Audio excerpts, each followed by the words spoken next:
రోజు చూస్తున్నాం ఫార్ములా ఏ car race కేసుపై మాజీ మంత్రి కేటీఆర్ హాట్ కామెంట్స్ చేశారు. ఈ కేసులో పసలేదన్నారు. అవినీతే లేనప్పుడు కేసు ఎక్కడిదన్నారు. ఏసీబీ ఎఫ్ఐఆర్ తప్ప ఇంకేం లేదని చెప్పారు.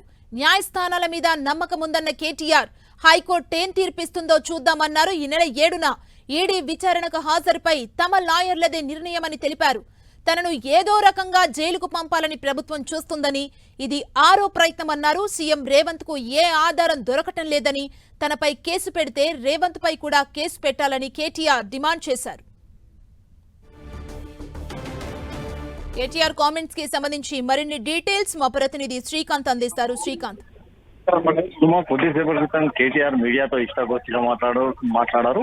ఫార్ములా 1 కేసు విషయంలో మరోసారి కేటీఆర్ ఘాటుగానే స్పందించారు. ఈ విషయంలో తాను ఎలాంటి తప్పు చేయలేదని, అయితే ప్రభుత్వం కక్షపూరితంగానే తనపై కేసు నమోదు చేసిందని, ఇది న్యాయస్థానంలో నిలవదన్న నమ్మకం తనకుందన్న ధీమాను వ్యక్తం చేశారు. ఇప్పటికే అంటే ఎలాంటి ప్రభుత్వానికి సంబంధించిన నిధులు ₹1 కూడా తప్పుదారి పట్టలేవని, కక్షపూరితంగా రేవంత్ రెడ్డి సర్కార్ ఇలా వ్యవహరించడం తగదని చెప్పారు. కోర్టు తనకు అనుకూలంగా అంటే కోర్టులపై నమ్మకం ఉంది, కోర్టులు న్యాయం చేస్తాయన్న ఒక ధీమా వ్యక్తం చేస్తున్నాయి.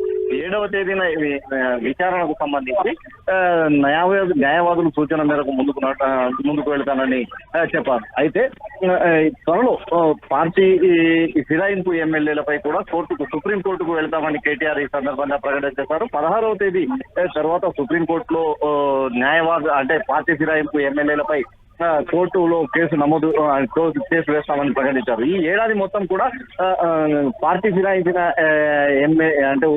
నియోజకవర్గాల స్థానాల్లో ఎన్నికలు, ఇతర స్థానిక సంస్థల ఎన్నికల్లో పార్టీని సిద్ధం చేయాల్సిన బాధ్యత మాపై ఉందని కేటీఆర్ ఈ సందర్భంగా వ్యాఖ్యలు చేయడం జరిగింది.